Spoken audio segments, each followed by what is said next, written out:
আসসালামু আলাইকুম। শুভ সন্ধ্যা। আমি মোহাম্মদ শামসুদ্দোহা রাসেল, সবাইকে স্বাগতম জানাচ্ছি মেডিবি আয়োজিত আজকের ক্যারিয়ার টক। আজকের ক্যারিয়ার টকের যে টপিকটা খুব interesting, it's road to MRCP. আমাদের সাথে আজকে ডিসকাসেন্ট হিসেবে থাকবেন বাংলাদেশের খুব উদীয়মান নাম করা ডক্টর আশিকুর রহমান, আর আমাদের সাথে স্টুডিওতে থাকবেন ডক্টর সাদমান সাকিব রহমান।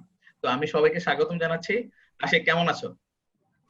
আসিফ ভাইয়া ভালো, আপনি কেমন আছেন ভাইয়া? আচ্ছা, আলহামদুলিল্লাহ, থ্যাংক ইউ ভেরি মাচ। আর সাদমান, কি খবর? জি ভাই, তো ভালো আছে থ্যাংক ইউ ভেরি মাচ। আলহামদুলিল্লাহ। সো সব আমাদের আজকে এই প্রোগ্রামটা যারা দেখছি কাছে দূরে যেখানে বসে, সবাইকে আবারও স্বাগতম জানিয়ে শুরু করছি। এই সেশনটা খুব ইন্টারেস্টিং এবং এই সেশনের জন্য আমাদের কাছে অনেকেই রিকোয়েস্ট করেছে যে সেশনটা মেডিবি করতে পারে, যাতে অনেক তথ্যবহুল একটা আলোচনা হয়।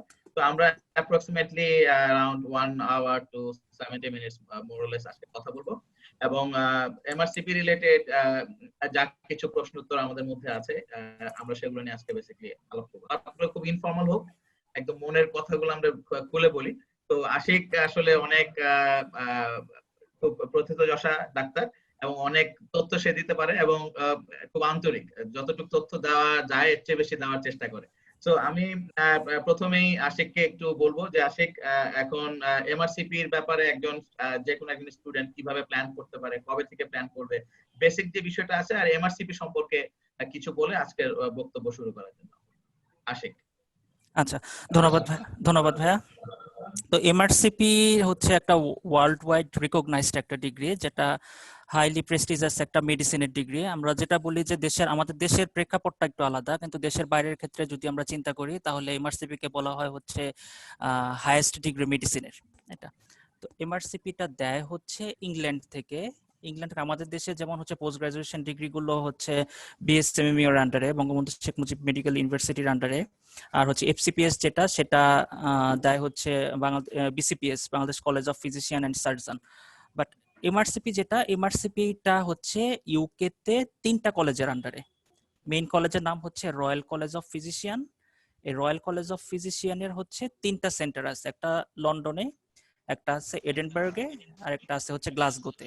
তো আমরা এটা যে দেখি যে অনেক আগে যারা পাশ করে এসেছে তাদের ডিগ্রিতে লেখা থাকে এমআরসিপি লন্ডন, কেউ লিখে এমআরসিপি গ্লাসগো। এটার কারণ হচ্ছে যে তখন পরীক্ষাটা হতো ইন্ডিভিজুয়ালি, 3টা সেন্টার আলাদা আলাদা, কিন্তু এখন আমরা লিখি হচ্ছে এমআরসিপি ইউকে।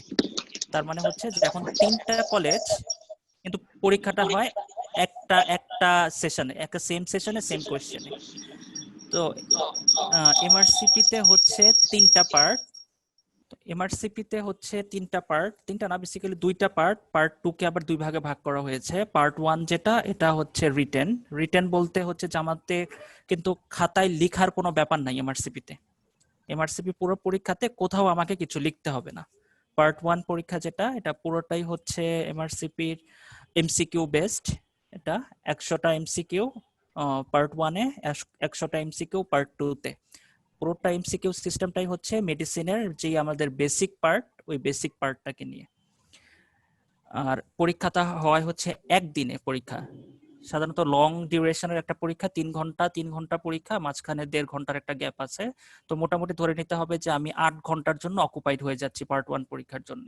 এটা পার্ট 2 তে 2টা পার্ট বলা হয়, একটা হচ্ছে রিটেন, একটা হচ্ছে প্র্যাকটিক্যাল। রিটেন সেটাও এমসিকিউ বেসড, এটা পুরোটাই হচ্ছে ক্লিনিক্যাল। বিভিন্ন কেস সিনারিও দেওয়া থাকবে, আমাকে ডায়াগনোসিসে যেতে হবে, ইনভেস্টিগেশনের প্রোফাইল দেওয়া থাকবে, ইসিজি, ইকো, তারপর হচ্ছে সিটি স্ক্যান, এমআরআই, টিম্প্যানোমেট্রি, অথবা হচ্ছে ইনভেস্টিগেশন রিলেটেড এক্স-রের ছবি, ইসিজির ছবি, এগুলো তুলে দেওয়া হয়, ডার্মাটোলজির ছবি তুলে দেওয়া হয়, ডায়াগনোসিস, ট্রিটমেন্ট, প্রগনোসিস, এগুলো নিয়ে হচ্ছে পরীক্ষাটা। এটাও হচ্ছে সিঙ্গেল বেসড, 100টা 200টা পরীক্ষা, 200টা কোয়েশ্চেন থাকে। আর হচ্ছে প্র্যাকটিক্যাল পরীক্ষা, প্র্যাকটিক্যালটা হচ্ছে সবচেয়ে কঠিন এমআরসিপির, সেটাকে বলা হয় পেসেস। পার্ট 1 আর পার্ট 2 রিটেন এটা আমরা বাংলাদেশে বসিয়ে দিতে পারি, বাট পেসেস পরীক্ষাটার সেন্টার এখনো বাংলাদেশে আসেনি, কিন্তু চেষ্টা করা হচ্ছে বাংলাদেশে পেসেসের সেন্টারটা নিয়ে আসার জন্য। আমাদের নিকটবর্তী দেশে আছে হচ্ছে ইন্ডিয়াতে, শ্রীলঙ্কাতে, মিয়ানমারে। আমরা এইসব দেশে পরীক্ষাটা দিতে পারি। মিয়ানমারটা সাধারণত চয়েস করা হয় না, আমরা শ্রীলঙ্কা আর হচ্ছে ইন্ডিয়া, এই দুইটাই হচ্ছে ফার্স্ট চয়েস হিসেবে চেষ্টা করা হয়। যদি সেন্টার না পাওয়া যায় তখন হচ্ছে আমাদের দেশ থেকে ইউকে তে পরীক্ষা দেয়। এই হলো ওভারঅল একটা হচ্ছে এমআরসিপির পরীক্ষার সিস্টেম। এবার আমরা আসি যে কখন আমরা এমআরসিপি পরীক্ষার জন্য প্রিপারেশন নেওয়া শুরু করব। এটা খুব ক্রিটিক্যাল একটা ডিসিশন যে আমি আসলে কোন রোড ধরে আগাবো। আমি কি দেশে থাকতে চাই নাকি দেশের বাইরে আমার ক্যারিয়ারটা এস্টাবলিশ করতে চাই, এটা আগে ডিসাইড করতে হবে। এটা এমআরসিপি নিয়ে বলছিলাম আমরা, তো আমরা কখন ডিসাইড করব যে আমরা এমআরসিপি নিয়েই হচ্ছে আগাতে চাই। এটা আমরা ডিসাইড করব হচ্ছে যখনই আমরা 5th ইয়ারে উঠবো, তখনই আমাদের হচ্ছে নিজেকে এইভাবে প্রিপেয়ার করে নিতে হবে যে এমআরসিপি এইভাবে পড়তে হয়, আমি এইভাবে আমাকে ডেভেলপ করব। এখন এমআরসিপি নিয়ে বেসিক্যালি হচ্ছে আমরা হচ্ছে দেশের মধ্যে আমি একটা ভালো পজিশনে যেতে পারি, আবার হচ্ছে ইউকে তে যেতে পারি, মিডল ইস্টের যে কোনো দেশে যেতে পারি। এমসি অস্ট্রেলিয়াতেও কিন্তু একটু প্রাধান্য দেওয়া হয়, কিন্তু এমআরসিপি যদি করা থাকে আমি ভালো পোস্ট কিন্তু একবার করতে পারি। এটা একটা প্লাস পয়েন্ট হিসেবে ধরা হয় কেউ যদি এমসি প্লাস এমআরসিপি থাকে। এখন অনেকের মধ্যে একটা স্টুডেন্টের মধ্যে একটা কোয়েশ্চেন থাকে, আমি কোনটা চুজ করব, আমি কি এমআরসিপি করে ইউকে যাব বা আমি প্ল্যাব করে ইউকে যাব। এই ডিসিশনটা নিতে হবে আমাকে। এমআরসিপি কিন্তু একটা পোস্ট গ্রাজুয়েশন ডিগ্রি, এটা মনে রাখতে হবে। আমি যদি মনে করি যে আমি আমার নলেজটা আমি ওই লেভেল পর্যন্ত আমি নিতে পারবো যে আগামী আমি ইন্টার্নি কমপ্লিট করার পর 3 বছরের মধ্যে আমার নলেজ একটা পোস্ট গ্রাজুয়েশন ডিগ্রি করার মতো হয়েছে, তাহলে আমি এমআরসিপির জন্য আগাবো। না হলে কেউ যদি ইউকে যেতে চায় তাহলে বলবো প্ল্যাব করে আগানোর জন্য। প্ল্যাবটা কিন্তু বেশ ইজি কম্পারেটিভলি এটা। আচ্ছা, এখন কখন থেকে শুরু করব? ইন্টার্নি শুরু করার যেদিন থেকে আমি ইন্টার্নি শুরু করব আমি বলবো যে ওই দিন থেকেই আমি এমআরসিপি বা প্ল্যাব যদি দিতে চাই প্ল্যাবের প্রিপারেশন শুরু করব। এখন ইন্টার্নি অবস্থায় পরীক্ষা দেওয়া যাবে কিনা? না, ইন্টার্নি অবস্থায় এমআরসিপি পরীক্ষা দেওয়া যাবে না। ইন্টার্নি কমপ্লিট করার পর এমআরসিপি পার্ট 1 এর যে ক্রাইটেরিয়া, পার্ট 1 এর ক্রাইটেরিয়া হচ্ছে আমি এমবিবিএস ডিগ্রিটা হাতে পাওয়ার পর 1 বছর পর আমি পরীক্ষায় দেওয়ার জন্য বসতে পারবো। ওই 1 বছর মধ্যে কিন্তু ইন্টার্নি আমার কমপ্লিট হতেও পারে নাও হতে পারে। কথা হলো আমার 1 বছর পর গিয়ে আমি বসতে পারবো। অনেকে আছে যে ইন্টার্নি আমাদের বেসিক্যালি 1 বছর, অনেকে কোনো কারণে হচ্ছে যে ইন্টার্নিটা ওই টাইম মতো শেষ করতে পারে না, কারো হচ্ছে এই 1 মাস বেশি, কারো 2 মাস বেশি, কেউ প্রেগনেন্ট হয়ে যায়, কোন ফিমেল ডক্টর প্রেগনেন্ট হয়ে গেলে তারা 6 মাসের ডিলে করে, তাদের 1.5 বছর লেগে যায়। এখন ইন্টার্নির সাথে পার্ট 1 এর কোনো রিলেশন নাই, ঠিক আছে? তো আমি পার্ট 1 পরীক্ষাটা দিতে পারবো। এমআরসিপি ডিগ্রি এমবিবিএস এর যে ঢাকা ঢাকা ইউনিভার্সিটির আন্ডারে হোক, চিটাগং ইউনিভার্সিটির আন্ডারে হোক, সার্টিফিকেটটা হাতে পাওয়ার 1 বছর পর কয়বার পরীক্ষা দেওয়া যায় এটা একটা ইম্পর্টেন্ট ব্যাপার। কারণ হচ্ছে যে পাস রেট কিন্তু খুব বেশি ভালো না, যে আমি চাইলে যে ইচ্ছা মতো 100 বার পরীক্ষা দিব। 100 বার তো দেওয়া সম্ভব না, অনেক টাকার ব্যাপার, কথার কথা বললাম। একটা পরীক্ষা হায়েস্ট 6 বার দেওয়া যায় একটা পার্ট। আমি পার্ট 1 যদি 6 বারের মধ্যে ক্লিয়ার করতে না পারি তাহলে হচ্ছে আপনি এই সেশন ধরে আগাতে পারবো না। ওরা আবার মেইল করবে যে আপনি আপনার নলেজকে একটু আগান, নলেজটা বাড়ায় আপনি পরীক্ষার জন্য বসেন। ওরা এইভাবে মেইল করবে আপনাকে, পরের সেশনের জন্য ফর্ম ফিল আপ করতে দিবে না। পার্ট 2 এর জন্যও তাই, এসএস এর জন্যও তাই। আরেকটা এখানে সীমাবদ্ধতা আছে, সেটা হচ্ছে আমি পার্ট 1 পাস করার 7 বছরের মধ্যে আমাকে পুরো এমআরসিপি কমপ্লিট করতে হবে। কেউ যদি কমপ্লিট করতে না পারে তাকে আবার শুরু থেকে পার্ট 1 থেকে শুরু করতে হবে। তো এই দুইটা আমাকে মাথায় রাখতে হবে যে আমি পার্ট 1 যেখানে বসবো আমি 7 বছরের মধ্যে যেন আমার ডিগ্রিটা আমি কমপ্লিট করতে পারি। এবার আসি প্রিপারেশনটা কি। প্রিপারেশনটা হচ্ছে পার্ট 1 এর প্রিপারেশন আমি নেব হচ্ছে আমার বেসিক, যেটা বেসিক বলতে হচ্ছে কিন্তু আমি সেই ফার্স্ট ইয়ার সেকেন্ড ইয়ারের বেসিকটা না, এটা হচ্ছে মেডিসিন রিলেটেড যে বেসিক। মেডিসিন রিলেটেড বেসিক যেমন হচ্ছে আমি যদি ডেভিডসনের বইটা খুলি, ডেভিডসনের বইয়ে যে কোনো সিস্টেম, কার্ডিওভাস্কুলার সিস্টেম হোক, রেসপিরেটরি সিস্টেম হোক, নার্ভাস সিস্টেম হোক, অথবা জিআইটি সিস্টেম হোক, শুরুর দিকে কিন্তু অ্যানাটমি, ফিজিওলজি, ইনভেস্টিগেশনের অনেকগুলো কথা লেখা থাকে। এই পার্টটা হচ্ছে বেসিক পার্ট। এই বেসিকটা আমাকে ভালো করে জানতে হবে। এমআরসিপি তে চাই হচ্ছে বেসিক। এটা কি কি বই পড়তে হবে? বেশি বড় বড় বই পড়ার কোনো দরকার নেই। পড়তে হবে যেটা, যে আমাদের দেশে কিন্তু আমরা মুখস্থ করি। এমআরসিপি চায় না কোনো মুখস্থ করা ডাক্তার, ওরা চায় প্র্যাকটিক্যাল। কার প্র্যাকটিক্যাল নলেজ কেমন। ওয়ার্ডে যারা টাইম বেশি দেয় তাদের জন্য কিন্তু খুব ইজি এমআরসিপিটা পাস করে আসা। এটা কারণ দেখা যায় যে ওয়ার্ড রিলেটেড অনেক কোশ্চেন চলে আসে যে এই সিচুয়েশনে কোন ড্রাগটা ভালো কাজ করে। হয়তো দেখা যাবে যে একটা পেশেন্টের একটা ডিজিজ লেখা আছে, ওটাতে 5টা ড্রাগ দেওয়া আছে, 5টা ড্রাগই হচ্ছে আমরা ওই ডিজিজে ইউজ করতেছি, তো আমার কোশ্চেন হচ্ছে কোনটা ভালো কাজ করে। এখন আমি যদি ওয়ার্ডে না যাই রেগুলার, আমি জানবো না যে এই ড্রাগটা ভালো কাজ করতেছে। এটা তো এরকম দেখা যাবে যে 5টাই উত্তর মনে হবে, আমাকে তো সিঙ্গেল বেস্ট অ্যান্সার করা লাগবে, 100টা 200টা সিঙ্গেল বেস্ট অ্যান্সার করা লাগবে, ওই বেস্ট অ্যান্সারটা খুঁজে বের করা লাগবে। আর একটা বলে রাখি যে এমআরসিপি এমসিকিউতে কোনো নেগেটিভ মার্কিং নেই, এটা এটা একটা প্লাস পয়েন্ট যে নেগেটিভ মার্কিং হবে না, যে আমি একটা কোশ্চেন আমি ভুলতে গেলাম হয়তো আমার মার্ক মাইনাস হয়ে যাচ্ছে। পার্ট 1 এর জন্য সবচেয়ে ভালো যেটা সেটা হচ্ছে যে Oxford handbook of clinical medicine. এটার সম্ভবত 10th or 11th এডিশন এখন চলছে, লেটেস্ট এডিশনটা পড়া ভালো। আমি সবাইকে বলবো যে এমবিবিএস স্টুডেন্ট যারা আছে অথবা হচ্ছে যারা পোস্ট গ্রাজুয়েট স্টুডেন্ট কিন্তু এখন হচ্ছে এমআরসিপি করে ইউকে তে যেতে চায় অথবা হচ্ছে দেশের মধ্যে এস্টাবলিশ হতে চায় অথবা মিডল ইস্টের কোনো কান্ট্রিতে যেতে চায়, যেটাই হোক এমআরসিপি যদি করতে চায় তাহলে যদি একটা বইয়ের কথা বলা হয়, এই একটা বই হচ্ছে Oxford handbook of clinical medicine. আমাদের দেশে এমবিবিএস বা এফসিপিএস এ আমরা বলি মেডিসিনের বাইবেল হচ্ছে ডেভিডসন, বাট এমআরসিপি তে ডেভিডসনটা খুব বেশি জরুরি না।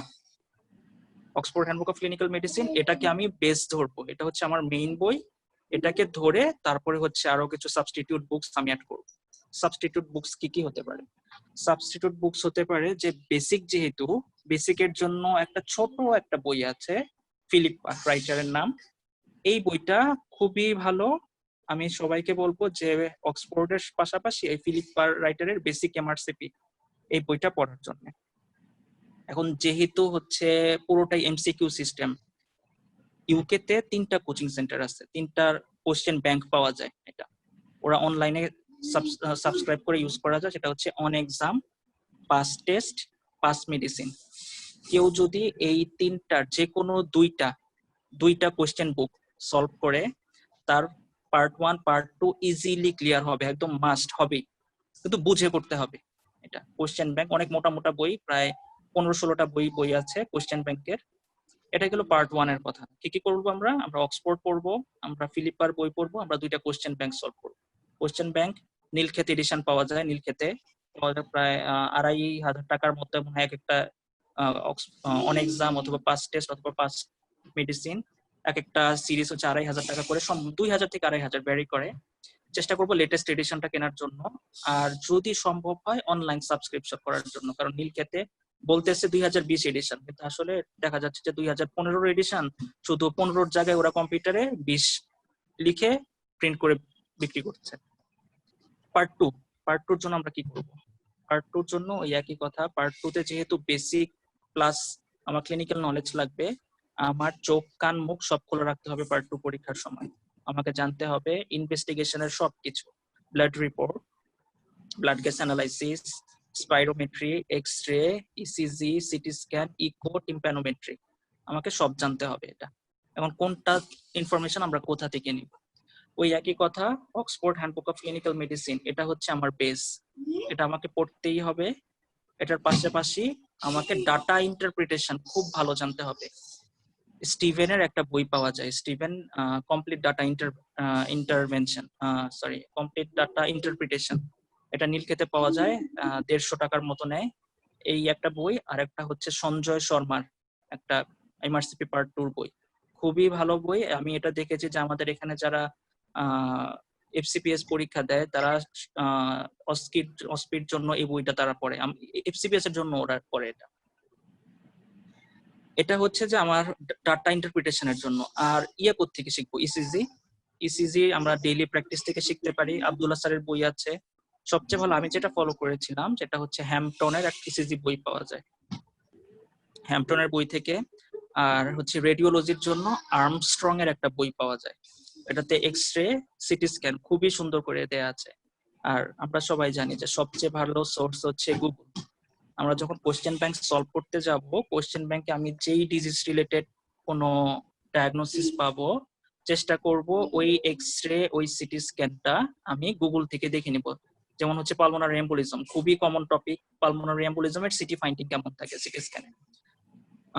তারপরে হচ্ছে পেরিকার্ডিয়াল ট্যাম্পোনেট, এটার হচ্ছে এক্স-রে ফাইন্ডিং কেমন থাকে। তারপর হচ্ছে এটার ইকো ফাইন্ডিং কি কি থাকে। আসতে পারে হচ্ছে মেসেন্ট্রিক ইস্কিমিয়া। এমআরসিপি পার্ট 2 তে খুবই খুবই কমন একটা টপিক। আমার পরীক্ষায় ছিল যে সিটি স্ক্যান দিয়ে দিয়েছিল mesenteric ischaemia.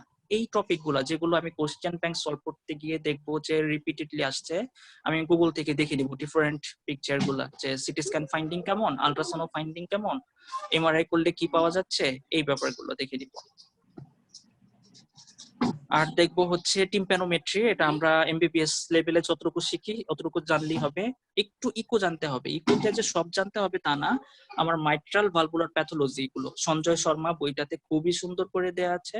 Mitral valvular pathology, aortic valvular, mitral শিখলেই হবে, সবগুলো শেখার দরকার নাই এটা। আর ডাটা ইন্টারপ্রিটেশনের জন্য সবচেয়ে বেশি জোর দেওয়া লাগবে, আবারও বলতেছি। আর কোশ্চেন ব্যাংক একই কথা, দুইটা সলভ করবো, pass medicine, pass test, on exam, তিনটার মধ্যে যে কোনো দুইটা। এটা গেল এমআরসিপি পার্ট 2 রিটেনের কথা। এখন রিটেনে বসার কিন্তু একটা ক্রাইটেরিয়া আছে। ক্রাইটেরিয়া যেটা হচ্ছে যে আমি ইন্টার্নি কমপ্লিট করলাম বা এমবিবিএস কমপ্লিট করার 1 বছর পরেই কিন্তু আমি পার্ট 1 দিতে পারতেছি, কিন্তু সাথে সাথে কিন্তু আমি পার্ট 2 বা পেসেস দিতে পারবো না। পার্ট 2 পেসেস এর ক্রাইটেরিয়া যেটা, সেটা ক্রাইটেরিয়া হচ্ছে যে এমবিবিএস পাস করার পর আমাকে 2 বছরের ট্রেনিং থাকতে হবে, মেডিসিনের ট্রেনিং। এই 2 বছরের মধ্যে 1 বছর আমি ইন্টার্নশিপ হিসেবে দেখালাম, ইন্টার্নশিপ আমার পুরোটাই ট্রেনিং হিসেবে, আর 1 বছর পোস্ট গ্রাজুয়েশন ট্রেনিং। সুতরাং 2 বছরের ট্রেনিং যদি না থাকে আমি পরীক্ষায় বসতে পারবো না। এখানে একটা মজার ব্যাপার যেটা, সেটা হচ্ছে যে ওরা কিন্তু ট্রেনিং সার্টিফিকেট দেখতে চায় না। ওরা রিকমেন্ড করে আমার 2 বছরের ট্রেনিং, যেহেতু আমি ট্রেনিং করেছি কি করি নাই এই সার্টিফিকেট কোথাও দেখতে চায় না। অনেকে যেটা করে যে ট্রেনিং করে না, পড়াশোনার উপরই থাকে, ওরা হচ্ছে ফর্ম ফিল আপ করে পরীক্ষা দিয়ে দেয়। বাট আনফরচুনেটলি এই গ্রুপটার মধ্যে পরীক্ষায় পাশের হার খুবই কম। আমি যদি ট্রেনিং না করি আমি পরীক্ষায় পেসেস তো পাস করবোই না, অসম্ভব। কেউ ট্রেনিং ছাড়া কোনোদিন পেসেস পাস করতে পারবে না। পেসেস পরীক্ষাও একই কথা, পেসেস পরীক্ষাও হচ্ছে একই কথা, ওরা যেটা বলে যে 2 বছরের ট্রেনিং, কিন্তু কোথাও শো করা লাগে না যে আমি কোথায় ট্রেনিং করছি, আসলেই করেছি কিনা। যেহেতু শো করা লাগে না, অনেকে ট্রেনিং না করে শুধু কোচিং করে পরীক্ষা দিতে চায় এবং এরা পরীক্ষায় পাস করে না। 6 বার 7 বার করে এদের পরীক্ষা দেওয়া লাগে, আলটিমেটলি ড্রপ আউট হয়ে যায়। এবার আসি পেসেসে। পেসেসটা হচ্ছে প্র্যাকটিক্যাল অ্যাসেসমেন্ট, আমি একটা পেশেন্টকে ডিল করতে পারছি কিনা। পেসেসে হচ্ছে 5টা স্টেশন, এটা হচ্ছে খুবই টাফ, খুবই টাফ। আমার মতে হচ্ছে ওয়ার্ল্ডের সবচেয়ে টাফেস্ট এক্সামিনেশন হচ্ছে পেসেস। এবং ওদের যে সিস্টেমটা এমআরসিপি পেসেস এর, একদম অ্যাকিউরেট ডক্টরকে ওরা খুঁজে বের করে নিয়ে আসে পেসেস পরীক্ষায়। এটা তো পেসেস এর স্ট্রাকচারড আছে, যারা এই স্ট্রাকচারটা ধরে আগাতে পারে, ডায়াগনোসিস তারপর ভাইবা সব খুবই চমৎকার ভাবে দিয়ে আসতে পারে। আর একটা মজার ব্যাপার হচ্ছে যে আমাদের এখানে আমি যত ভালোই করি না কেন, একটা পেশেন্ট ডায়াগনোসিস করলাম, আমি হয়তো ওই শর্ট কেসের নাম্বার ছিল 50, হাইয়েস্ট দিলে আমার স্যার কিন্তু আমাদের দেশে দিবে 40-42 এরকম। এমআরসিপি তে আমি যদি একটা কোয়েশ্চেনের অ্যান্সার দিয়ে আসতে পারি, অ্যান্সার যদি রাইট থাকে তাহলে ফুল মার্কস দিয়ে দেয়, যদি এখানে 20 থাকে 20-এ 20 দিবে। এবং আমি এমআরসিপি স্টেশনে যেটা টোটাল 11টা পেশেন্ট ডিল করা লাগে, তো 11টার মধ্যে আমি একটা পেশেন্ট ছাড়া বাকি সবকটাতে আমি ফুল মার্কস পেয়ে এসেছি। যেটা 172 থাকে পেসেসে, পেসেসে শুধু একটা স্টেশনে আমার 5 মার্কস কাটা গিয়েছে, 4 মার্কস কাটা গিয়েছে, আর বাকি সব স্টেশনে 5 মার্কস কাটা গিয়েছে। আমি 172, আমার মার্কস ছিল 167। ওই একটা ছিল কমিউনিকেশন স্টেশন, এটা আমি বলতেছি যে কি কি স্টেশন থাকে। স্টেশন 1, স্টেশন 1-এ আমাকে দিবে 2টা রোগী, একটা হচ্ছে রেসপিরেটরি সিস্টেমের রোগী, একটা দিবে হচ্ছে অ্যাবডোমিনাল সিস্টেম, জিআইটি সিস্টেমের রোগী। এটা শর্ট কেস টাইপের। শর্ট কেস আমরা এখানে যেভাবে করি এভাবেই শর্ট কেস টাইপের। সময় হচ্ছে 10 মিনিট টোটাল, 6 মিনিট পেশেন্ট এক্সামিনেশনের জন্য, 4 মিনিট আমাকে ভাইবা নিবে। একটা স্টেশন শেষ হয়ে গেল, তার ঠিক পরের স্টেশনে হচ্ছে যেটা বললাম, একটা রেসপিরেটরি দেখলাম, একটা অ্যাবডোমেন দেখলাম। স্টেশন 2, স্টেশন 2-তে হচ্ছে হিস্ট্রি টেকিং। হিস্ট্রি টেকিং বলতে আমাকে পেশেন্টকে এক্সামিনেশন করা যাবে না, রোগীর সাথে কথা বলে 14 মিনিট সময়, 14 মিনিটে রোগীর ডায়াগনোসিস বের করে আনতে হবে এটা। তারপরে হচ্ছে আবার ভাইবা হবে 5 মিনিট, মাঝখানে 1 মিনিটের গ্যাপ দেয় আমাকে চিন্তা করার জন্য, টোটাল 20 মিনিট, এটা 20 মার্কের। স্টেশন 3, স্টেশন 3-তে আমাকে 2টা শর্ট কেস দিবে, একটা হার্ট কার্ডিওভাস্কুলার সিস্টেম, একটা হচ্ছে নার্ভাস সিস্টেম। ওই একই 10 মিনিট সময়, 6 মিনিট এক্সামিনেশনের জন্য, 4 মিনিট ভাইবা। স্টেশন 4, স্টেশন 4টা হচ্ছে কাউন্সিলিং স্টেশন। কাউন্সিলিং স্টেশন বলতে হচ্ছে যে এরকম হতে পারে যে একটা পেশেন্টের লাম্বার পাংচার করা হবে, পিঠ থেকে পানি বের করা হবে। এখন তার কনসেন্ট নাও, কারণ এটা তো একটা ক্রুড প্রসিডিওর, অনেকে রাজি হয় না, এখন তাকে বোঝাতে হবে, অনেকে কনসেন্ট দিতে চায় না। তারপর এমন ঘটনা ঘটতে পারে যে ব্রেকিং দ্য ব্যাড নিউজ, একটা পেশেন্ট হাসপাতালে আসছিল, আমাদেরই কোনো ভুলের কারণে পেশেন্টটা মারা গিয়েছে, এটা এখন পার্টিকে তুমি সামলাও, পেশেন্ট পার্টিকে। অথবা এরকম আসে পরীক্ষায় যে একটা পেশেন্টের হচ্ছে ফুসফুস থেকে এফিনিসি নেওয়া হয়েছে, সিটি কার্ডের এফিনিসি করা হয়েছে, ল্যাবে নেওয়ার পথে কোনোভাবে স্যাম্পলটা হারিয়ে গিয়েছে। অনেক টাকার পরীক্ষা, এটা অনেক কষ্টকর পরীক্ষা, স্যাম্পল আমরা হারিয়ে ফেলছি হাসপাতাল থেকে, এখন তুমি অ্যাপোলোজাইজ করো পেশেন্টকে, এখন আবার এটা করতে হবে, রাজি করো পেশেন্টকে। মানে এমনও হয় যে ওই স্টেশন 4 যেটা কাউন্সিলিং স্টেশন, মানে ওরা ওখানে অ্যাক্টর বসায়, এমনই অ্যাক্টর করে যে চিল্লাচিল্লি করে ডাক্তারকে মেরেই ফেলবে। কিভাবে হ্যান্ডেল করতেছে দুজন এক্সামিনার দেখবে, এটা কিভাবে হ্যান্ডেল করছে। রোগী একদম লিটারালি কান্নাকাটি শুরু করে দেয় ওই স্টেশনে, পরীক্ষার মধ্যে রোগী কান্না করতেছে, আমি কিভাবে ডিল করতেছি। আমি এটা দেখছি, আমি ইনক্লুডিং মাইসেলফ, যে এমআরসিপির প্রিপারেশন যখন আমি নেওয়া শুরু করেছি, আমি যখন জানতে পারলাম মানে পেসেস এর স্টেশন 4 কাউন্সিলিং স্টেশন সম্পর্কে যখন আমি নিজেকে প্রিপেয়ার করতেছি, আমার বাংলাদেশে পেশেন্টের ডিলিংস আমার পুরো চেঞ্জ হয়ে গিয়েছে। আমাদের এমবিবিএস লেভেলে কিন্তু বিহেভিয়ারাল সায়েন্স একদমই পড়ানো হয় না। একটা পেশেন্টকে কিভাবে ডিল করা হবে, কিভাবে ডিল করতে হবে, কোনো একটা ক্রিটিক্যাল সিচুয়েশন কিভাবে হ্যান্ডেল করা হবে, কিচ্ছু শেখানো হয় না। এই কারণে কিন্তু আমাদের ডাক্তারদের এত বদনাম। আমাদের ডাক্তাররা কিন্তু খুবই কোয়ালিফাইড, শুধুমাত্র এই প্র্যাকটিসটা আমাদের দেশে নাই বলে রোগীরা আমাদের উপর স্যাটিসফাই না। তো আমি দেখছি যে যারাই এমআরসিপি পেসেস এর প্রিপারেশন নিতে গিয়েছে, যারাই, সে পাস করুক আর না করুক, শুধু প্রিপারেশন নিচ্ছে, সে জানে যে পেসেস এর এভাবে ডিল করা লাগে, সবার পেশেন্ট ডিলিং চেঞ্জ হয়ে গিয়েছে জাস্ট ওই প্র্যাকটিসের কারণে। কারণ তারা জানে যে এই করতে হয়, এটা এটা আমাদের দেশে নাই বলে হচ্ছে আমাদের ডাক্তারদের এত বদনাম। আচ্ছা, স্টেশন 4 পর্যন্ত গেলাম কাউন্সিলিং, এবার স্টেশন 5। স্টেশন 5টা হচ্ছে সবচেয়ে মজার। স্টেশন 5 হচ্ছে আমি আউটডোর মেডিকেল অফিসারের মতো, আমি আউটডোরে বসে আছি, দুইটা রোগী আসবে পরপর, আমার সময় হচ্ছে 8 মিনিট।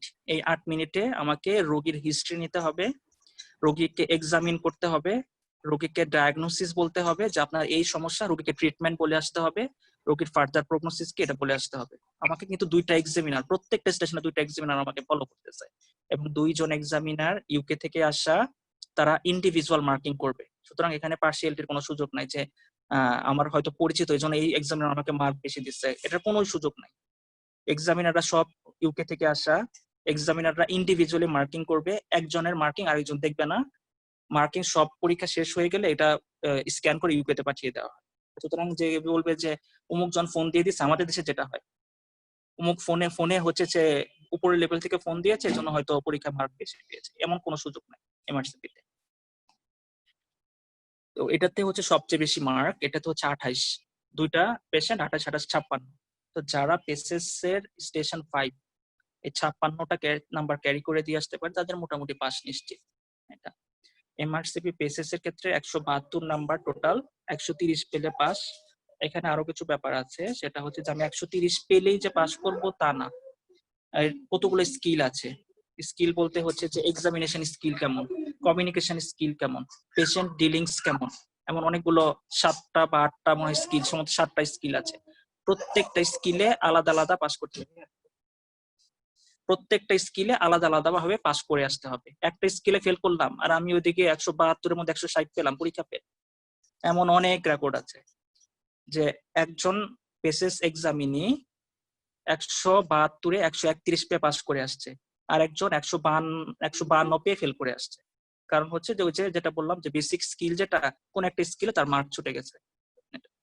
তো স্কিল গুলো আমাকে ভালোভাবে ডেভেলপ করা লাগবে, যে আর খেয়াল রাখতে হবে যে আমি প্রত্যেকটা স্কিলে পাস করে আসতেছি কিনা।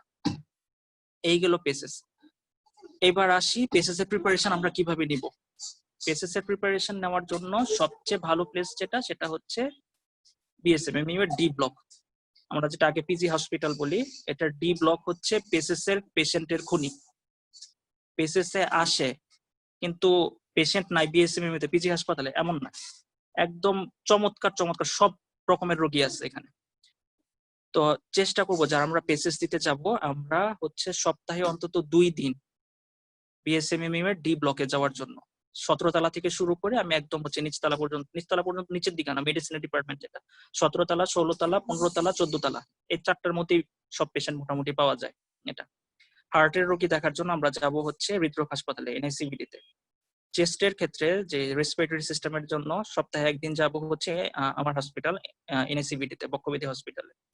আর একদিন যেতে হবে হচ্ছে আমাকে নিমসে, ন্যাশনাল ইনস্টিটিউট অফ নিউরোসায়েন্সে নার্ভাস সিস্টেমের পেশেন্ট দেখার জন্য।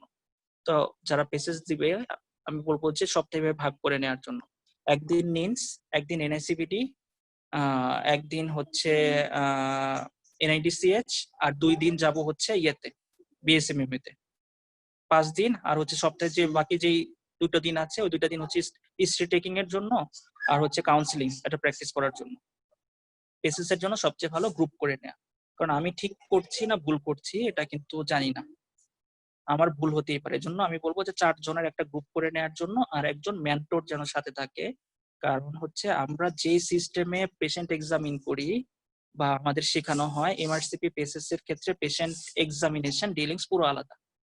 এটা যে কোনো পেশেন্ট আমাকে যদি বলে কার্ডিওভাস্কুলার সিস্টেম দেখার জন্য, আমাকে ফার্স্টেই দেখতে হবে জেনারেল এক্সামিনেশন, আরো কিছু দেখতে হয়। সুতরাং আমাকে হার্ট দেখতে বলছে বলে যে আমি শুধু হার্ট দেখবো তা না, আমাকে হাত দেখতে হবে, পা দেখতে হবে, পেশেন্টের লুকিংস দেখতে হবে, সব চেক করে তারপরে যাওয়া লাগে। তো যেহেতু সিস্টেমটা আলাদা, সবচেয়ে ভালো হচ্ছে একজন মেন্টর যে পাস করে এসেছে তার কাছ থেকে এগুলো শিখে নেয়া।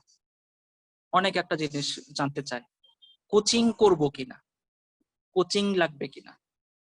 আমি একটা কথা বলি, সেটা হচ্ছে যে পার্ট 1 আর পার্ট 2 রিটেন যেটা, বাংলাদেশে অনেকগুলো, বাংলাদেশে না ঢাকার মতো অনেকগুলো কোচিং আছে, কোনোই দরকার নাই কোচিং এর, একদম দরকার নাই। জাস্ট পানিতে পয়সা পানির মতো ফেলে দেয়া পানিতে, আর কিচ্ছু না। এটার পুরো প্রিপারেশনটা আমি নিজে ঘরে বসে নিতে পারি, কারণ এটা হচ্ছে পুরোটা হচ্ছে আমার হসপিটালের এক্সপিরিয়েন্স আর হচ্ছে আমার পড়ার উপরে। এটা কেউ কিছু শিখিয়ে দিবে না, এটাতে হয়তো বইতে দাগাই দিবে এরকম, কিন্তু আমি তো কোশ্চেন ব্যাংক থেকে পাচ্ছি। এটা পেসেস এর জন্য লাগবে, যেটা বললাম যে যদি একটা ভালো মেন্টর পাওয়া যায় ভেরি গুড, যদি না পাওয়া যায় কোনো একটা কোচিং থেকে। বাংলাদেশ থেকে যেটা করতো আগে, প্রফেশনালি ছিল না কেউ, বাংলাদেশের ওরা সবাই ইন্ডিয়াতে বা ইউকে থেকে গিয়ে কোচিং করতো, এবং ভেরি এক্সপেন্সিভ। 80,000 টাকা থেকে 1 লাখ টাকা লাগে জাস্ট 15 দিনের। 15 দিন না, ইন্ডিয়াতে যেটা 80,000, এটা হচ্ছে 4 দিনের কোচিং, 4 দিনে 80,000 টাকা পে করা লাগে। ইউকেতেও তাই, ইউকেতেও যারা কোচিং করতে চায় এই সেম অ্যামাউন্ট পে করা লাগতেছে। এটা তো আলহামদুলিল্লাহ যে বাংলাদেশে হচ্ছে পেসেস পাস করা অনেক ডক্টর আছে, প্রফেশনালি অনেক ইনস্টিটিউট খুলেছে, এখন আর বাইরে গিয়ে ওই টাকাটা খরচ করা লাগতেছে না। পেসেস এর জন্য মেন্টর লাগবে মাস্ট। এটা এবার হচ্ছে বলি যে খরচ কেমন হয়, টাকা পয়সার খরচটা একটু এক্সপেন্সিভ, কিন্তু আমি যদি একবারে পাস করে আসতে পারি তাহলে ভেরি গুড। এক্সপেন্সিভ কিরকম? পার্ট 1 এর জন্য আমার লাগবে হচ্ছে 594 পাউন্ড, বাংলাদেশ থেকে যদি পরীক্ষা দিতে যায়। বাংলাদেশে ব্রিটিশ কাউন্সিলের আন্ডারে পরীক্ষাটা হয়। পার্ট 2 রিটেন, যেটা 2টা পার্ট বললাম, রিটেন আর প্র্যাকটিক্যাল, ওটার জন্য লাগবে 594 পাউন্ড, বাংলাদেশে পরীক্ষা হয়। আর পেসেস ফাইনাল পার্ট যেটা, এটাতে লাগবে হচ্ছে সম্ভবত 1202 পাউন্ড বা তার একটু বেশি হয়তো। এটা আমি যদি একবারে পাস করি, কিন্তু আমি আবারও বলতেছি একবারে পাস করে আসার রেকর্ড কিন্তু একটু কম, করে নেই তা না, অনেক করেছে, অনেকেই পাস করেছে একবারে। তো এত টাকার পরীক্ষা, প্রায় হচ্ছে 500, এখানে 594 প্রায়, এখানে তো হচ্ছে 1100-র উপরে, আর হচ্ছে 1200-র কাছাকাছি, আর ওইদিকে হচ্ছে 1224, মানে মোটামুটি 2500 টাকা শুধু পরীক্ষা পারপাসে। আর পেসেস কিন্তু যেহেতু বাংলাদেশে হচ্ছে না, ইন্ডিয়াতে হয়, ইউকেতে হয়, ভিসা, ফ্লাইট, হোটেল, আমাকে এগুলো মাথায় রাখতে হবে। তো একবার এক চান্সে যদি আমি পাস করে আসতে পারি, তাহলে আমাকে ধরে নিতে হবে যে আমার হাতে মোটামুটি 3.5 থেকে 4 লাখ টাকার একটা প্রিপারেশন নিয়ে তারপরে লাগবে, আগাতে হবে। এবং এটা আমি যদি রেগুলারলি পড়াশোনা করি, আমি এমবিবিএস কমপ্লিট করার 3 বছরের মধ্যে একটা পোস্ট গ্রাজুয়েট ডিগ্রিধারী, কিন্তু যদি রেগুলারলি পড়াশোনা করে যেতে পারি এবং একটানা পাস করে যেতে পারি, 3 বছরের মধ্যে আমি একটা এমআরসিপি হোল্ডার। আর ল্যাবের কথাটা একটু পাশাপাশি আমি বলে যাই, কারণ হচ্ছে যে অনেকে হচ্ছে যে বলে যে আমি একটু ইজি ওয়েতে আগাতে চাই, কারণ অনেকে হচ্ছে যে দেশের যে পরিস্থিতি, আমার সিনিয়র অনেক স্যাররাই বলতেছেন যে তুমি যদি পসিবল হয় দেশের কন্ডিশন ইনশাল্লাহ এক সময় ভালো হবে। যদি কেউ যদি দেশের এই পরিস্থিতি দেখে হতাশ হয়ে দেশের বাইরে যেতে চায় এবং একটু তাড়াতাড়ি করতে চায় তাদের জন্য হচ্ছে প্ল্যাব। ইউকে তে যদি যেতে চায় প্ল্যাবটা বলি, প্ল্যাবের খরচ কিন্তু একটু কম, প্ল্যাবে মাত্র 2টা পার্ট। পার্ট 1 যেটা এটাতে লাগে হচ্ছে সম্ভবত 230 পাউন্ড, আর পার্ট 2 তে সম্ভবত হচ্ছে 840 পাউন্ড। এটা পার্ট 2 পরীক্ষাটা শুধু ইংল্যান্ডেই হয়, আর কোথাও হয় না। এটা। তো এই হচ্ছে ওই আমার এমআরসিপি কিভাবে আমি আগাবো আর হচ্ছে খরচ কিরকম। এখানে একটা মজার ইনফরমেশন দিই। মজার ইনফরমেশন যেটা, এমআরসিপি পার্ট 1 পাস করার পর দুইটা পার্ট বাকি থাকে, পার্ট 2 রিটেন আর পেসেস। এর মধ্যে যে কেউ চাইলে যে কোনোটা আগে দিতে পারে। কেউ চাইলে আগে পেসেস দিতে পারে, পরে রিটেন দিতে পারে পার্ট 2, অথবা রিটেন দিয়ে পেসেস দিতে পারে। কিন্তু ওই একই কথা, পার্ট 1 পাস করার 7 বছরের মধ্যে আমাকে কমপ্লিট করতে হবে। আচ্ছা, আর বাংলাদেশে এমআরসিপির প্রসপেক্ট কেমন?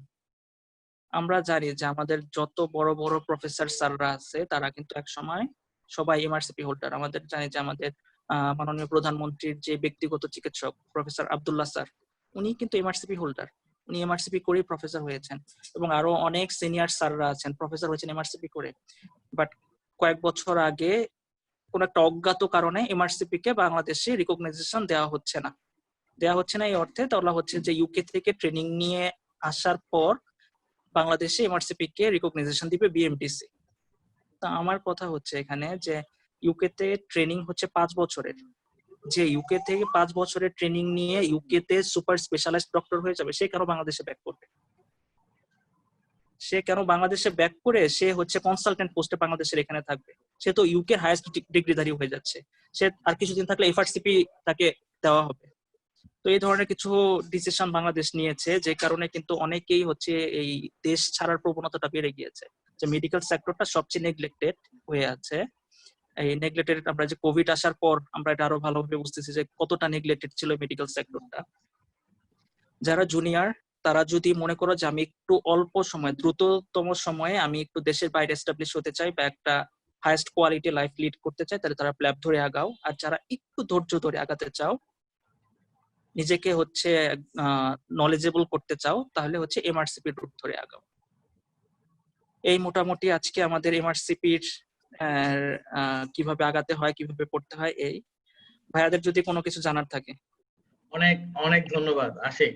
মানে মোটামুটি আশিক যেভাবে বলছো আমার মনে হয় most of the part already covered, but still এই ধরনের ডিসকাশনের তো শেষ হয় না, কোশ্চেন শেষ হয় না, অনেকগুলো কোশ্চেন চলে আসছে।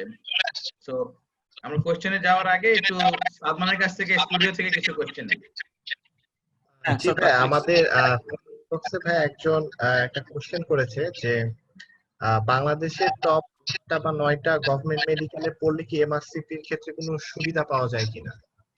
না, আমি গভর্নমেন্টে পড়ি না প্রাইভেটে পড়ি এটা ডিপেন্ড করে না। এমআরসিপি তে আমি কোথা থেকে পাস করে আসতেছি, আমার সার্টিফিকেট কোথা থেকে, কোনো কিছু ডিপেন্ড করে না। এমআরসিপি দেখে যে এক্সামিনি, যে পরীক্ষা দিতে যাচ্ছে তার কোয়ালিটি কেমন, তার ব্যাকগ্রাউন্ড কি সেটা চেক করবেন। জি ভাই, আরেকটা কোশ্চেন এসেছে যে ভাই এমআরসিপি দিয়ে ইউকে তে সেটেল হওয়াটা কি ইজি হবে নাকি বাংলাদেশে মানে ক্যারিয়ার করাটা ইজি হবে? অবশ্যই ইউকে তে গিয়ে হবে, কারণ হচ্ছে যে আমি প্ল্যাব করে যখন ইউকে তে জন্য অ্যাপ্লাই করব, আমি কিন্তু জুনিয়র লেভেলের ডক্টর হিসেবে ওখানে অ্যাপ্লাই করতে পারতেছি। আর যারা এমআরসিপি করে অ্যাপ্লাই করবে ইউকে এর জন্য, তারা ওদের কয়েকগুলো গ্রেডিংস আছে, ST3 বলে। ST3 মানে হচ্ছে ওখানকার ক্লিনিক্যাল ফেলো অথবা হচ্ছে রেজিস্টার পোস্ট, ওই পোস্টের জন্য তারা সরাসরি জয়েন করতে পারছে। আর এমআরসিপি তে যেহেতু বাংলাদেশে এখন গত যেটা বললাম 2 বছর ধরে রিকগনাইজেশন দিচ্ছেই না, তো এখানে কিন্তু ক্যারিয়ার প্রোগ্রেশন নিয়ে একটু ঝামেলা হবে। যদিও আমি এখানে একটা ইনফরমেশন দিয়ে রাখি যে ওই 2 বছর আগে যখন হচ্ছে বিএমডিসি রিকগনাইজেশন বন্ধ করে দিয়েছে উইদাউট ইউকে ট্রেনিং, গত বছর কিন্তু হাইকোর্টে একটা রিট করা হয়েছিল। আমাদের একটা অ্যাসোসিয়েশন আছে MRCP, royal college alumni association of Bangladesh, RCAP. ওই আরক্যাপ থেকে আমরা একটা রিট করেছিলাম। ওই রিটে আমাদের এমআরসিপি হোল্ডারদের ফেভারে কিন্তু রায় দেওয়া হয়েছে যে এতদিন যেভাবে চলে আসছে এটা হঠাৎ করে বন্ধ হতে পারে না, কারণ ওয়ার্ল্ডের অনেকগুলো দেশই হচ্ছে যে এমআরসিপি করে আসার পরেই কনসালটেন্ট হিসেবে জয়েন করে প্রফেসর হয়ে যাচ্ছে। তো বাংলাদেশে হঠাৎ করে কি এমন সমস্যা হলো এটা, তো আমাদের ফেভারে রায় দিয়েছে বিএমডি আবার ওইটার এগেইনস্টে আবার হচ্ছে আপিল করেছে, ওইটা এখন প্রক্রিয়াধীন, ওইটাও আমাদের ফেভারে আসবে ইনশাল্লাহ। জি ভাই। আর ভাইয়া আরেকটা কোশ্চেন এসেছে আমাদের কমেন্ট বক্সে যে ভাইয়া যারা একদম মানে 4th ইয়ার 5th ইয়ারের দিকে আছে তারা যদি কেউ মানে এমআরসিপির প্ল্যান থাকে তাহলে সেক্ষেত্রে মানে ফাইনাল ইয়ার থেকে তার অ্যাপ্রোচটা কেমন থাকবে, যেহেতু তখনই তার মেডিসিন ভেরি গুড, এইটা থাকে, পড়ালেখাটা very good question, very good question. Final year approach যেটা হবে, আমি যেটা বলবো যে Oxford handbook of clinical medicine, একটা ছোট্ট বই, জাস্ট এই সাইজের একটা বই, ছোট, এটা হচ্ছে রেসপিরেটরি সিস্টেমের বই, অক্সফোর্ড হ্যান্ডবুক অফ ক্লিনিক্যাল মেডিসিনের বইটাও এরকম, আমরা কিন্তু অ্যাপ্রনের পকেটে করে বইটা নিয়ে ঘুরতে পারি, এত ছোট বইটা। তো এই বইটাকে আমাকে বাইবেল হিসেবে ধরতে হবে। আমি এমআরসিপি বা প্ল্যাবের ক্ষেত্রে বলছি, আমি যখনই কোনো সময় পাবো আমি এই বইটা দেখবো। এই বইটা যদি পড়া শেষ হয়ে যায়, আমি ওই যে কোশ্চেন ব্যাংক যেটা বললাম, on exam, pass medicine, pass test, এটা ঘরে বসে বসে অথবা মোবাইলে যদি সাবস্ক্রিপশন কেনা থাকে অনলাইনে, মোবাইলে আমি সলভ করতে থাকবো।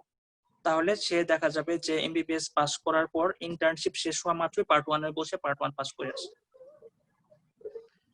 ভাই আমাদের আরেকটা কোশ্চেন এসেছে যে ভাই আপনি আপনার আলোচনা মাঝখানে বললেন যে এমআরসিপি করে ইউকে বাদেও মিডল ইস্ট কিছু কান্ট্রিতে হচ্ছে যে একটা জব করার সুযোগ আছে, তো অনেকে প্রশ্ন করেছে মানে সেই অপশনটা কেমন, যদি সামনে একটু এই বিষয়ে। খুবই ভালো, এমআরসিপি করে আমি মালয়েশিয়া, সিঙ্গাপুরে খুব ভালো জবে যেতে পারবো। আমি কনসালটেন্ট পোস্টে মিডল ইস্টের ওমান, তারপরে কাতার, ইরান, ইরাক, সৌদি আরব, এসব দেশের জন্য আমি অ্যাপ্লাই করতে পারবো।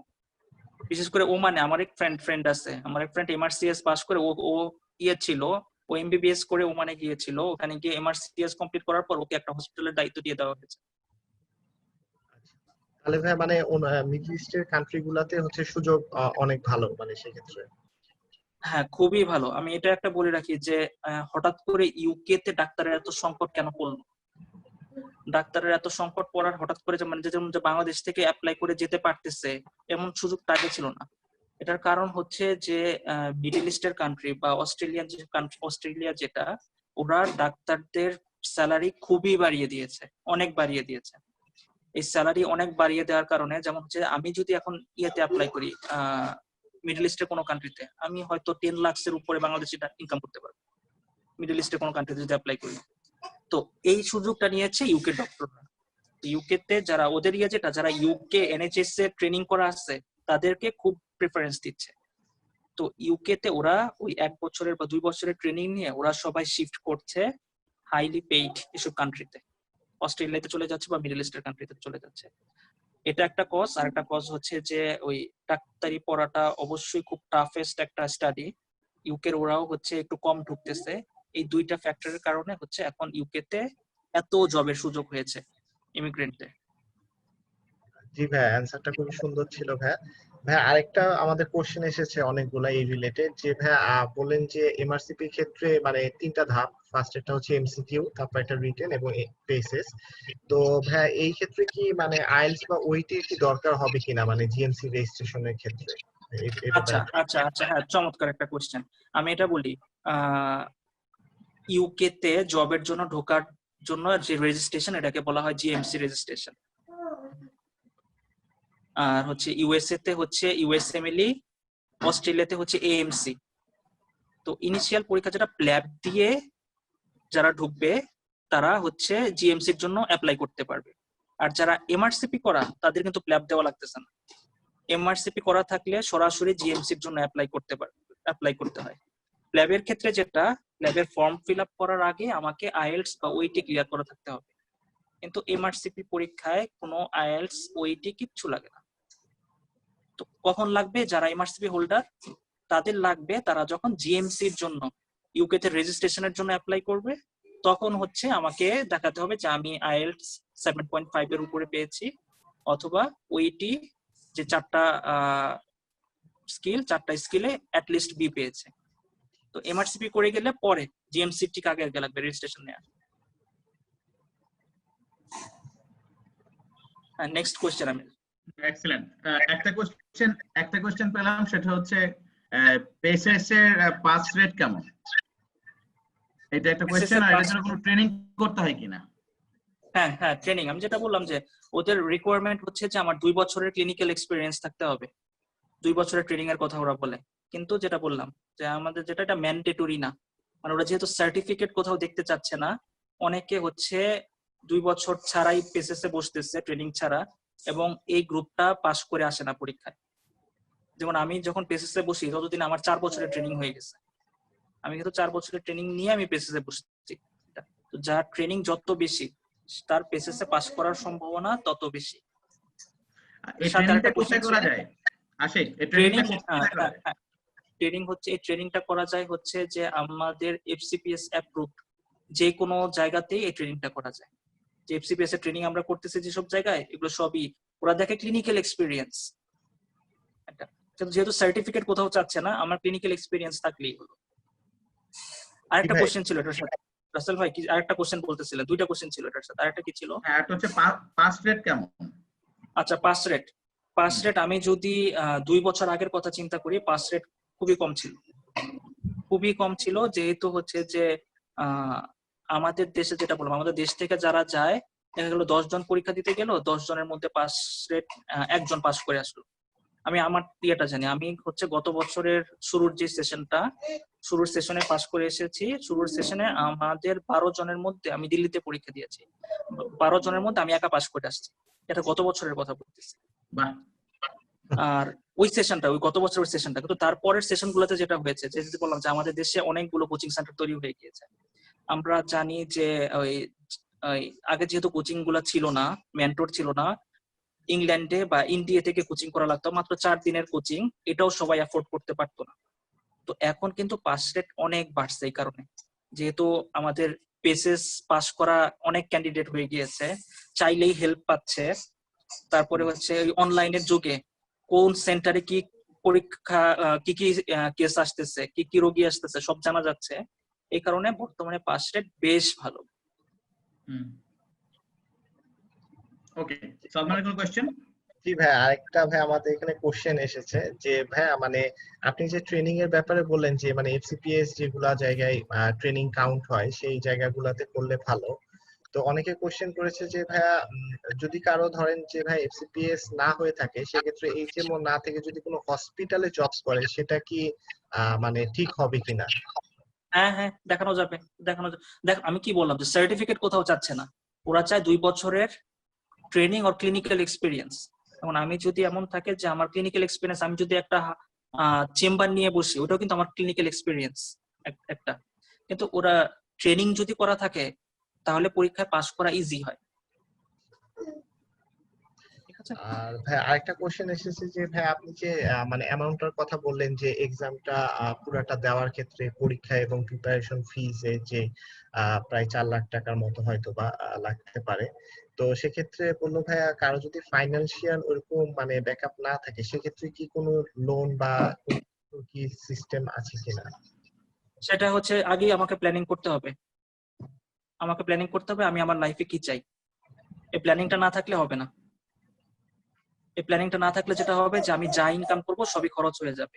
আমাদের দেশে ডাক্তার এমবিবিএস পাস করে কেউ বসে থাকে না, হয় ক্লিনিকে জব করে, অথবা বিসিএস দেয়, অথবা হচ্ছে চেম্বার নিয়ে বসে। আমাকে চিন্তা করতে হবে যে আমাকে এমআরসিপি পার্ট 1 এর জন্য আমাকে প্রথম বছর আমার লাগবে হচ্ছে 75,000 টাকার মতো। এই 75,000 টাকা সে যদি এমবিবিএস পাস করে এখন ডাক্তার হয়ে পুরো বছর যদি না জমাতে পারে, এটা তার ব্যর্থতা। এটা তাকে পারতে হবে। ইন্টার্নির ক্ষেত্রেও কিছু টাকা জমিয়ে রাখতে পারে আমার। হ্যাঁ, ইন্টার্নির ক্ষেত্রে মাসে আমরা 15,000 করে পাচ্ছি। আমাকে প্ল্যানিং থাকতে হবে এরকম। ফ্যামিলি ব্যাকআপ সবার থাকবে, সবার ফ্যামিলি ব্যাকআপ দিবে না, এটাই স্বাভাবিক। এটা তো আমার প্ল্যানিংটা এইভাবে থাকবে যে আমি প্রথম বছরে আমি আমার ইন্টার্নি থেকেই আমি 75,000 টাকা আলাদা করে ফেলবো। ওই ইন্টার্নি থেকে যদি সম্ভব না হয়, ফ্যামিলি তো অবশ্যই কিছু না কিছু সাপোর্ট দিবে। এটা প্রথম বছর গেল, তারপরে পার্ট 2 পরীক্ষা দিতে হচ্ছে আমার সেম অ্যামাউন্ট লাগবে। পার্ট 2 পরীক্ষা কিন্তু আমি দিতেছি আরো 1 বছর পরে। আমি যেটা বললাম যে 2 বছর ছাড়া এমবিবিএস পাস করার 2 বছরের আগে কিন্তু পার্ট 2 বা পিসিএস এ বসা যাচ্ছে না।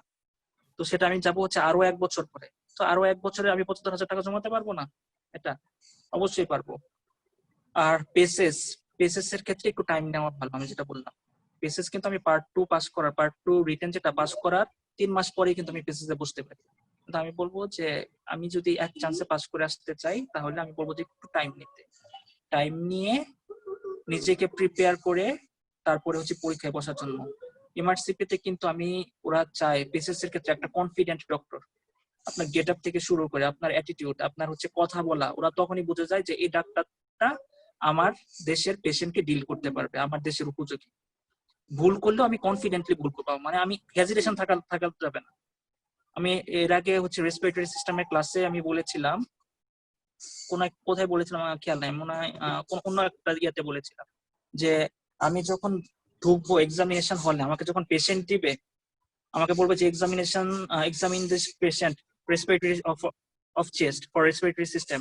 পেশেন্ট দেখে আমাকে ডায়াগনোসিস করতে হবে যে I am going to deal this patient. এটা যদি এরকম কনফিডেন্ট না হতে পারি যে পেশেন্ট দেখে আমি ডায়াগনোসিস করতে পারছি না, তাহলে আমি বলবো যে ওই সেশনে এমআরসিপি পেসেস এর জন্য না বসতে। আমাকে হচ্ছে পেশেন্ট দেখার 1 মিনিটের মধ্যে আমাকে ডায়াগনোসিস করতে হবে, আর বাকি 5 মিনিট আমি অভিনয় করে যাবো, যে 6 মিনিট সময় 1 মিনিটে ডায়াগনোসিস করে 5 মিনিট অভিনয়। তো যখন আমি বুঝবো যে এরকম কনফিডেন্ট, এটা যদি 1 বছর লাগে আমাকে এরকম নিজেকে প্রিপেয়ার করতে, 1 বছরই টাইম নিব আমি। ওই 1 বছরে আমার 1200 পাউন্ড জমা হয়ে যাবে। তো আমি যেটা বললাম যে 3 বছর একটানা পরীক্ষা দিয়ে গেলে 3 বছরে টাকা ইনশাল্লাহ জমে যাবে।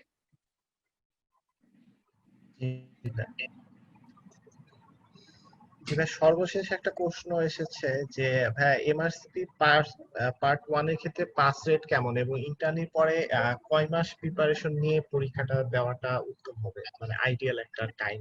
কেউ যদি ইন্টার্নের শুরু এভারেজ থেকে একজন স্টুডেন্ট পড়ালেখা করে দেয়, হ্যাঁ, ইন্টার্নের শুরু থেকে কেউ যদি পড়াশোনা শুরু করে, তাহলে ইন্টার্নি শেষ হওয়া মাত্রই যে সেশনটা, এই সেশনে বসে পরীক্ষা দিতে পারবে। আমি এখানে একটু বলতে ভুলে গিয়েছি, এমআরসিপি পার্ট 1 বছরে 3 বার পরীক্ষা হয়, জানুয়ারিতে, মেতে, সেপ্টেম্বরে। ওরা ডায়েট বলে, 3টা diet, January diet, May diet, September diet. MRCP part 2 written যেটা, এই রিটেনও হচ্ছে 3টা ডায়েটে পরীক্ষা হয়, মার্চ, জুলাই, সেপ্টেম্বর, সম্ভবত এরকম, মার্চ, জুলাই, সেপ্টেম্বর। আর পেসেস যেটা, এটা সারা বছর জুড়েই হয়, ওটা ওয়েবসাইট দেখে নিতে হয়। আর যে কোনো ইনফরমেশন জানার জন্য এমআরসিপি রয়্যাল কলেজের যে ওয়েবসাইট, এই ওয়েবসাইটে একদম সব ইনফরমেশন দেওয়া আছে, কত খরচ হচ্ছে, কবে পরীক্ষা হচ্ছে। আমি যদি এখনো ঢুকি, আগামী 2 বছরের পুরো শিডিউল দেখতে পাবো, যে কোন দিন কোন পরীক্ষা। এখন লকডাউনের কারণে একটু পরীক্ষা হোল্ড করা আছে, কিন্তু 2 বছরের শিডিউল দেওয়া আছে, যে 2022 সালেও কোথায় পরীক্ষা হবে ওই শিডিউলও দেওয়া আছে। পাস রেট কেমন, পাস রেটটা পর্যন্ত দেওয়া আছে, যে গত 3 বছরের পাস রেট কেমন। আমরা ওয়েবসাইটে ঢুকলেই দেখতে পাবো যে এই সেশনে এতজন পরীক্ষা দিচ্ছে, এত পার্সেন্ট পাস, এতজন পরীক্ষা দিচ্ছে, ইউকে ক্যান্ডিডেট এত পার্সেন্ট, ইউকের বাইরে যারা ক্যান্ডিডেট এত পার্সেন্ট, সব ইনফরমেশন mrcp.org এই ওয়েবসাইটে ঢুকলে পাওয়া যাবে।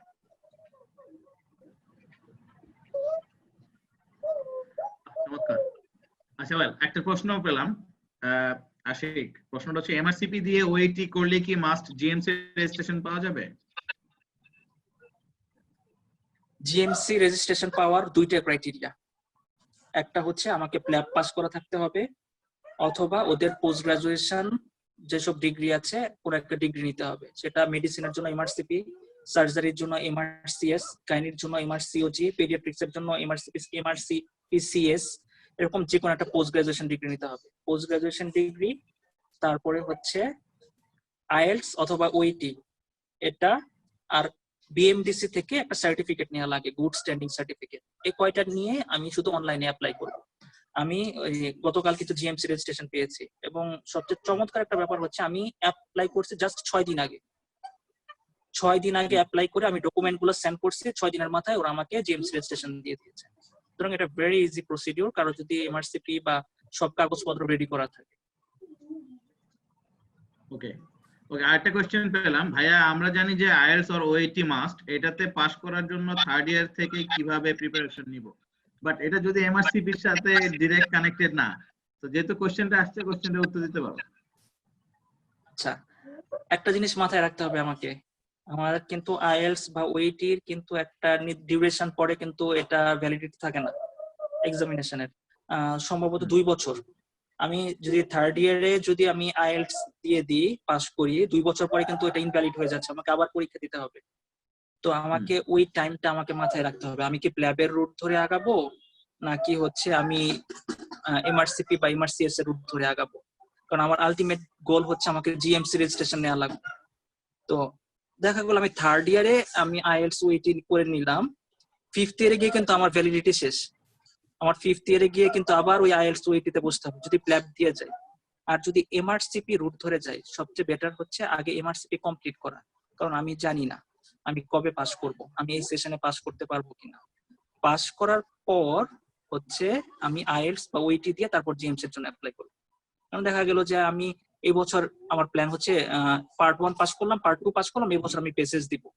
তো আমি বললাম যে আমি তো পেসেস পাস করবোই, আমি এই বছর আইএলটিএস দিয়ে দিই যেন আমার তাড়াতাড়ি হয়ে যায়। দেখা গেল আমি পেসেস এই বছর পাস করলাম না, সামনের বছরও পাস করলাম না, কিন্তু এদিকে আমার আইএলটিএস পাস হয়ে আছে।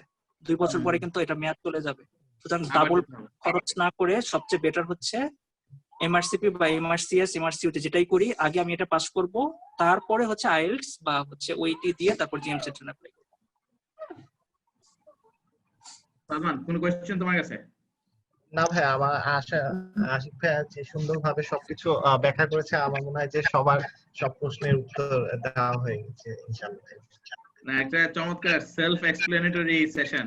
Ashiq, thanks for your efforts আর ফর ইউর গাইডলাইন। আশিক সবসময় শুধু এই সেশনটা না, যতগুলো সেশন আগেও দেখলাম, ও প্রত্যেকটা সেশনে চেষ্টা করে যে যাতে খুব ইলাবোরেটলি বলতে পারে, কোশ্চেন গুলো যাতে মোস্টলি মানে স্পেসিফিক করার আগে যাতে জেনারেলাইজ কোশ্চেন অ্যানসার গুলো দিতে পারে আর কি।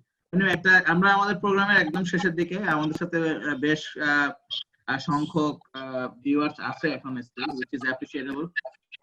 একটা কোশ্চেন হচ্ছে এরকম যে স্যার, এমআরসিপি কমপ্লিট করে ইউকে তে সেটেল হওয়ার জন্য আইএলটিএস আর ওইটি কি দিতে হয় কিনা? আই থিংক আজকে সেশনে যেটা বুঝলাম অনেকেই বাইরে সেটেল হতে চায়। হ্যাঁ, এমআরসিপি বলো বা ওদিন প্লাইবার প্রোগ্রামে দেখলাম সাদমান ছিল ওইটার স্পিকার। তো অনেকেই বাইরে যাওয়ার জন্য খুব উদ্গ্রীব। তো যেহেতু আজকে road to MRCP, that means বাইরে যাওয়ারই একটা রাস্তা। তো এই কোশ্চেনটা উত্তর দাও আশিক, এমআরসিপি কমপ্লিট করে ইউকে তে সেটেল হওয়ার জন্য কি আইএলটিএস অর ওইটি? এটার অ্যান্সার কিন্তু অলরেডি একবার দেওয়া হয়ে গিয়েছে। ব্যাপারটা আসলে সেটেলমেন্টের না, সেটেলমেন্ট ব্যাপারটা না, ব্যাপারটা হচ্ছে যে আমি এমআরসিপি করে ইউকে তে যাব কিসের বেসিসে? ইউকে তে যাব আমি প্র্যাকটিস করার জন্য। প্র্যাকটিস করার জন্য আমার একটা লাইসেন্স লাগবে। লাইসেন্স হলো জিএমসি রেজিস্ট্রেশন। এই জিএমসি রেজিস্ট্রেশনের ক্রাইটেরিয়া হচ্ছে আমাকে ওইটি বা আইএলটিএস পাস করা থাকতে হবে। পাস করা বলতে যে ওদের যে ক্রাইটেরিয়া, ওইটির জন্য বি গ্রেড আর আইএলটিএস এর জন্য হচ্ছে 7.5। এটা সেটেলমেন্টের জন্য না, এটা আমার জিএমসি রেজিস্ট্রেশনের জন্য।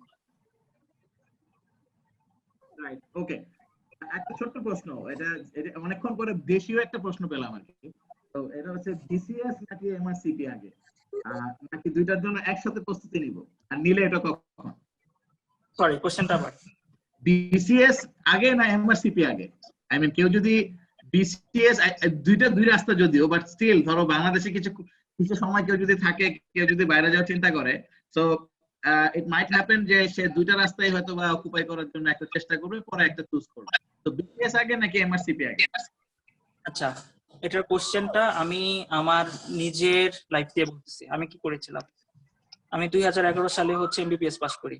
আমি পুরোটা, আমি কোন রুট ধরে আগাচ্ছি এটা বললে এটার এক্সপ্লেনেশন হয়ে যাবে। 2011 সালে শহীদ সোহরাওয়ার্দী মেডিকেল কলেজ থেকে আমি এমবিবিএস পাস করি সোহরাওয়ার্দীর ফার্স্ট ব্যাচে। 2012 সালে হচ্ছে নভেম্বর মাসে ইন্টার্নশিপ কমপ্লিট করি।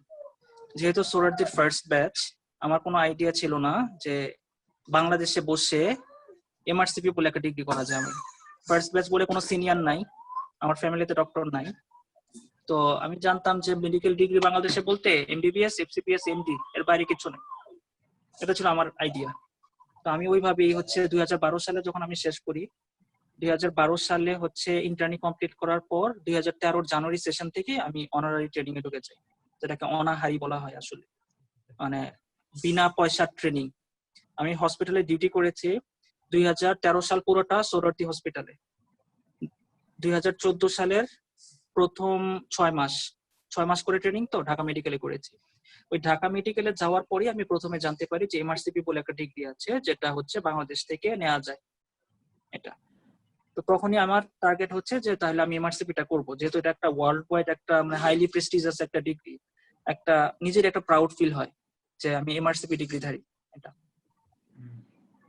এদিকে হচ্ছে ইন্টার্নের সময় কিন্তু আমি বিসিএস এর জন্য পরীক্ষা দিয়েছি। এটা 2014 সালে আমার বিসিএস এর সব প্রসিডিওর কমপ্লিট হয়ে যায়। 2014 সালের অগাস্ট মাসে আমি হচ্ছে বিসিএস এ জয়েন করি। বিসিএস এ কিন্তু আমাদের বাংলাদেশের নিয়ম হচ্ছে 2 বছর গ্রামে থাকতে হবে। আমি ওইটাকেই টার্গেট করেছি। আমি 2 বছর গ্রামে ছিলাম, কন্টিনিউয়াসলি গ্রামে ছিলাম। গ্রামে যেহেতু আমাকে 2 বছর থাকতে হবে, গভর্নমেন্ট আমাকে পে করতেছে, আমি হসপিটালে ডিউটি করতেছি, গভর্নমেন্ট আমাকে ওই ডিউটির এগেইনস্টে আমাকে পে করতেছে। ওই পে থেকে আমি টাকা জমিয়েছি। প্রথম বছর এমআরসিপি পার্ট 1 পাস করলাম পরীক্ষা দিয়ে। তারপরের বছরের টাকা যেটা, তারপর হচ্ছে আমি 1 বছর পুরো প্রিপারেশন নিয়েছি। পরের বছর এমআরসিপি পার্ট 2 পাস করলাম রিটেন। তারপরে আমার পোস্টিং হয়ে গেল হচ্ছে ফরিদপুরে। প্রথম পোস্টিং ছিল কিশোরগঞ্জ, কিশোরগঞ্জ থেকে আমাকে পাঠানো হলো ফরিদপুরে। ফরিদপুরে যেহেতু আমি যেটা বললাম যে পেসেস এর জন্য পেশেন্ট পুল খুবই ইম্পর্টেন্ট, আর ওখানে কোনো মেন্টর নাই যে আমাকে শেখাবে। সুতরাং ওই 1.5 বছর বলবো যে আমার লাইফ থেকে পুরোই নষ্ট হয়েছে। ওই 1.5 বছর আমি কিছুই করতে পারি নাই। তারপরে আমার পোস্টিং হলো ঢাকায় জাতীয় বক্ষব্যাধি ইনস্টিটিউট হাসপাতালে। ওইখানে আসার পর জাস্ট 5 মাসের প্রিপারেশন নিয়ে আমি পরীক্ষায় বসে আল্লাহর রহমতে পাস করে গিয়েছি। তো আমার যেটা ছিল যে আমি বিসিএস এ জয়েন করলাম। বিসিএস এ জয়েন করে আমি কোনো চেম্বার করিনি, কারণ গভর্নমেন্ট আমাকে যেটা পে করতেছে, আমার যেহেতু হচ্ছে পড়াশোনাটাই মুখ্য ছিল, আমার টার্গেট ছিল আমাকে এমআরসিপি কমপ্লিট করতে হবে, আমি পড়াশোনার উপরেই ছিলাম। 1 বছর পড়াশোনা করে পার্ট 1 দিয়েছি, পরের বছর পড়াশোনা করে পার্ট 2 দিয়েছি। তারপরে হচ্ছে ফরিদপুর পোস্টিং এর কারণে যেহেতু কোনো মেন্টর নাই, ওখানে পেশেন্ট পুল নাই, আমাকে আমার শেখার সুযোগ ছিল না, ওই 1.5 বছর পুরো নষ্ট। তারপরে ঢাকায় পোস্টিং নিয়ে আসার পর 5 মাসের মাথায় আমার হয়ে গেছে। এটা এই অ্যাপ্রোচে অনেকে যেতে পারো। কেউ যদি মনে করো যে হচ্ছে যে আমি হসপিটালে, প্রাইভেট হসপিটালে ডিউটি করব না, আমি কোনো চেম্বার করব না, আমি একটা হচ্ছে একটু নিরিবিলি লাইফ লিড করতে চাই, তাহলে বিসিএস ভেরি গুড অপশন। কিন্তু এটা মনে রাখতে হবে যে বিসিএস এ ঢুকলে যে গ্রামে গিয়ে যে পড়াশোনা হবে এটা কিন্তু গ্যারান্টি না। কোন একটা পরিবেশ লাগে, আশেপাশে কেউ পড়াশোনা করতেছে না, ওই একটা পরিবেশের মধ্যে পড়াশোনার পরিবেশ তৈরি করা খুব টাফ। সবাই চেম্বার করতেছে, ঘোরাঘুরি করতেছে, টাকা ইনকাম করতেছে, তো ওই লোভটা কিন্তু সামলানো কঠিন। আমি চাইলে একটা চেম্বার নিলে মাসে লাখ টাকা ইনকাম করতে পারতেছি, কিন্তু ওই লোভটা যদি বরং মানে বন্ধ রেখে যদি একটু একটা বছর কষ্ট করা যায়, ইজিলি বিসিএস থেকে পার্ট 1 পার্ট 2 পাস করা যাবে। Excellent, thank you very much. I think আজকে আমাদের এই প্রোগ্রামের ভিউয়ার্সরা অনেক তথ্য পেলো, এবং I am having a very nice session today with two brilliant doctors, Dr. Ashik and Dr. Sadman Shakib Rahman. So এই সেশনটা জমলো এবং আড্ডা চলুক, আমাদের ক্যারিয়ার আড্ডা চলবে মেডিবির পক্ষ থেকে। আর আশিককে আবারও ধন্যবাদ মেডিবির সাথে থাকার জন্য, ইন্সপায়ার করার জন্য, সময় দেওয়ার জন্য। আমি জানি আশিক ব্যক্তিগতভাবে অনেক ব্যস্ত একজন ডাক্তার। তো দর্শক মণ্ডলী, আমাদের সাথে থাকার জন্য আপনাদেরকে অনেক ধন্যবাদ। মেডিবি আয়োজিত আসেন রোড টু এমআরসিপি, আমরা এখন এই সেশনটা এখানেই শেষ করতে যাচ্ছি। আর আশিককে আবারও ধন্যবাদ জানাচ্ছি। আমাদের সাথে যারা ভিউয়ার্স হিসেবে ছিলেন সবাইকে ধন্যবাদ, ডক্টর সাদমান সাকিবকে ধন্যবাদ। তো আবারও দেখা হবে নেক্সট কোন একটা সেশনে ইনশাআল্লাহ। আপনারা সবাই ভালো থাকবেন, সুস্থ থাকবেন।